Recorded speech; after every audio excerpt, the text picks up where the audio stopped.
जो पूजा पाठ तंत्र मंत्र कुछ नहीं जानते। प्यार उनका भी तो मिलना चाहिए, परिवार उनका भी तो बचना चाहिए, संसार में उनकी भी तो खुशियां आनी चाहिए। आज मैं आपको जो बता रहा हूं, ना तो इसमें तंत्र की जरूरत है, ना तो मंत्र की जरूरत है, और ना ही किसी पूजा की जरूरत है। जानिए पूरा विश्लेषण।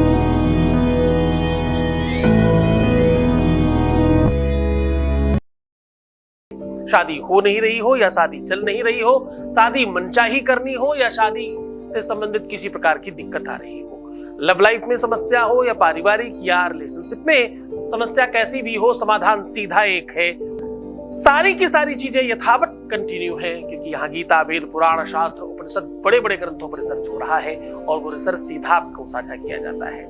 आज का सलूशन, आपका उपाय आपके लिए बहुत महत्वपूर्ण है।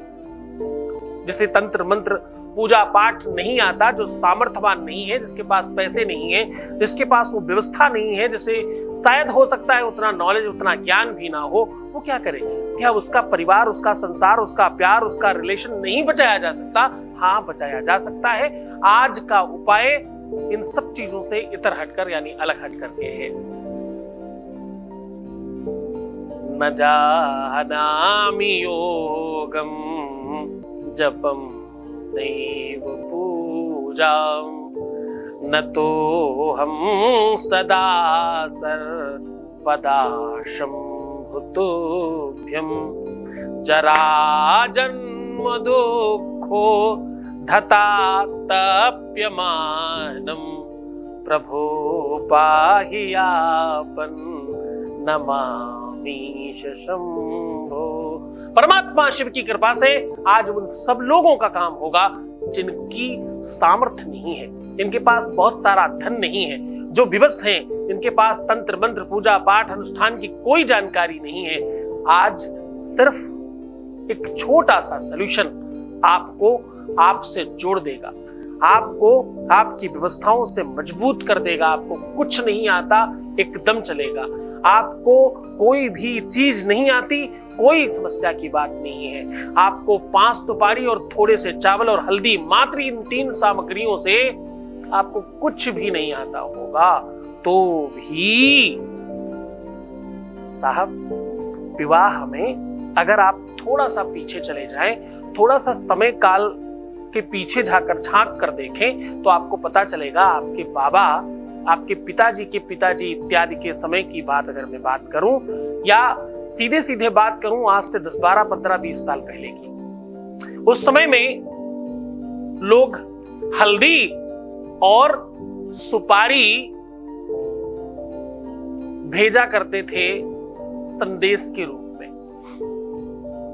आज जो आप कार्ड भेजते हो, जो आमंत्रण पत्र भेजते हो, वो आमंत्रण हल्दी और सुपारी से माना जाया करता था।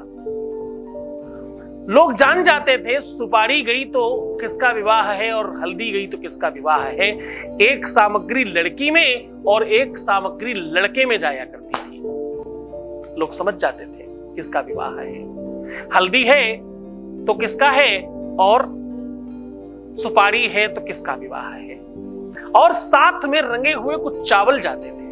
और ध्यान से समझना, ये रंगे हुए चावल कोई मात्रा में नहीं जाते थे। नाव लेके जाता था बहुत सारे चावल एक साथ, और सबको उठा उठा के देता रहता थोड़ा थोड़ा। या तो हल्दी चावल पकड़ाता या तो सुपारी चावल पकड़ाता, और सुपारियां छांट कर आती बढ़िया अच्छी क्वालिटी की, उसी से लोग मान लिया करते। ऐसा करते क्यों थे? क्योंकि ये सारी की सारी सामग्रियां विवाह से संबंधित है। ये वो सामग्रियां हैं जो उन ग्रहों को आपकी कुंडली में प्रबीड़ कर देते हैं, ताकतवर कर देते हैं, जिनसे विवाह होता है।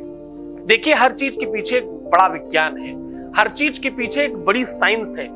शनि मंदिर में क्यों नहीं जाना चाहिए? क्योंकि शनि कोई देवता या राक्षस नहीं है। शनि एक ग्रह है जिसके आसपास पिंडलिक में बहुत सारी ऊर्जा पॉजिटिव और निगेटिव है, वहां आसपास जाने से आपको प्रभावित हो सकते हैं, इसलिए नहीं जाया जाता था। जो आदिकाल में शनि का मंदिर बनाया गया वो बड़ा चबूतरा बनाया गया और आसपास जाना सबका मना था। मना इसलिए नहीं था कि कोई भेदभाव है, मना इसलिए था कि वहां जाना श्रेष्ठ कर नहीं है आपके लिए, इसलिए मना किया गया। आप हमेशा हर चीज को राजनीति के दृष्टि से देखते हो, उसको आध्यात्मिक दृष्टि से देखोगे तो आपके लिए वो बड़ा बेनिफिशियल है। व्यक्ति विशेष के लिए नहीं, किसी को भी जाना निषेध था, क्योंकि वहां से पॉजिटिव और निगेटिव ऊर्जाओं का संचार होता है। ऐसे ही पृथ्वी एक यंत्र की भांति है। पृथ्वी का जो आकार है, उसका जो स्वरूप है, वो हर एक जगह की भूमंडल के आधार पर आसपास से कहीं से जलाशय निकलता है तो कहीं से कोई जंगल निकलता है। उस पूरी की पूरी रेखाकृति को परमात्मा ने उसी दृष्टि से नाप कर बांध रखा है। इसमें संतों ने, ऋषियों ने बड़ा रिसर्च किया। उस रिसर्च की पूरी व्यवस्था है आज हम जो नगरियों में रह रहे हैं। वो पूरा का पूरा एक यंत्र की भांति निर्माण किया गया है, उसी भांति व्यवस्था की गई है।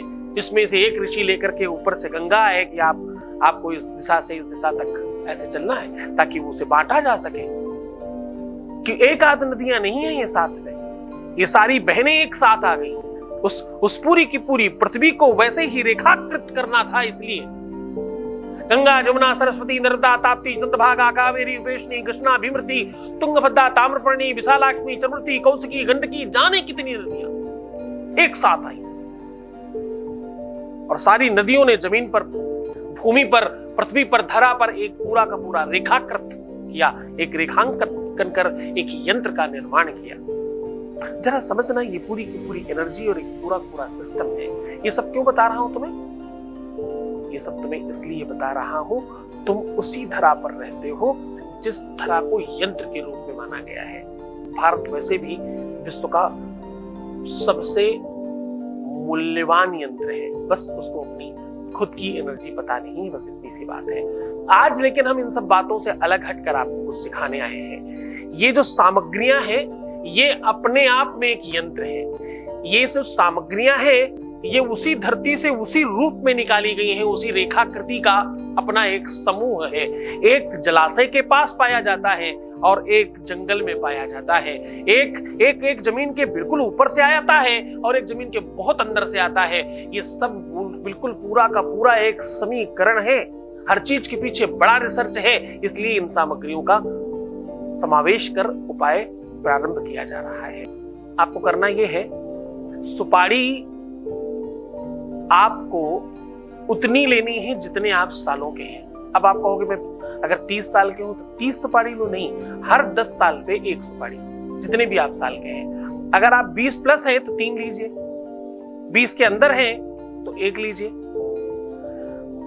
जितना जैसे जैसे ईयर 10 के ऊपर 1 भी बढ़ा तो आप 2 कर लीजिए, 20 के ऊपर जैसे ही 1 भी बढ़ा तो आप 3 कर लीजिए, 30 के ऊपर जैसे कोई बढ़ता है तो 4 कर लीजिए। तो आप इस प्रकार से प्रत्येक 10 पर 1 सुपारी। ऐसे ही जो लड़कियां हैं वो हल्दी का उपयोग करें, खास तौर से जो लड़के हैं वो सुपारी का प्रयोग करें, खास तौर से इस गिनती में। जितनी भी आप सुपारी ले रहे हैं, अनुमानतः उससे आधी आपको हल्दी लेनी है। अब ये अपोजिट रखना है, जो लोग सुपारी को काउंट किया है उसने हल्दी आधी लेनी है, और जिसने हल्दी काउंट किया उसको सुपारी आधी लेनी है। अब मान लीजिए कदाचित आपने 5 सुपारी ली हो तो हल्दी कितनी लेंगे? सही तरीके से 2.5 बनता है, पर आपको बढ़ते क्रम में लेना चाहिए, 3 लेना चाहिए। कभी भी शुभ काम को कम करके नहीं करना चाहिए। अधिकस्य अधिकम फलम, ऐसा बोलते हैं। तो आप अलग अलग सुपारी को लाल कपड़े में और हल्दी को पीले कपड़े में पोटली बना लीजिए, चावल को सफेद कपड़े की पोटली बनाइए। अब इन तीनों को आपको एक गेरुए कलर के कपड़े में पूरा कंप्लीटली अलग अलग करके तीनों पोटलियों की एक पोटली बना लेनी है। अपने ऊपर से 5 से 7 बार उतारिए। इसी पोटली को सर्वस्व मान करके प्रार्थना कीजिए। जो भी आपकी इच्छा है, जो भी आपकी मनोरथ है, वो आप मांगकर इसे तुलसी के वृक्ष पे पौधे पर तुलसी मैया के चरणों में स्पर्श करा के बाहर कहीं भी निर्माल्य में रखवा दीजिए। मात्र इतना करने से ये काम शुक्रवार, सोमवार, गुरुवार करना चाहिए। इस काम को करते ही तुम्हारे जीवन में परिवर्तन आएगा। इसमें ना तो कोई तंत्र की जरूरत है, ना मंत्र की जरूरत है, ना ही पूजा की जरूरत है, ना ही अनुष्ठान की जरूरत है, और ना ही तुम्हें पैसे खर्च करने की जरूरत है। पूरी श्रद्धा से करना, विश्वास से करना, तुम जीत जाओगे। तुम मुस्कुराओ, सुंदर बनो, हर आधे घंटे में बड़ाम करके पानी पीना, अपना बहुत ध्यान रखना। सिर्फ और सिर्फ तुम्हें अपना ख्याल रखना है, तो तुम्हारा और तुम्हारे परिवार का, प्यार का, सबका ख्याल रख रहा हूं। ओम नमः शिवाय।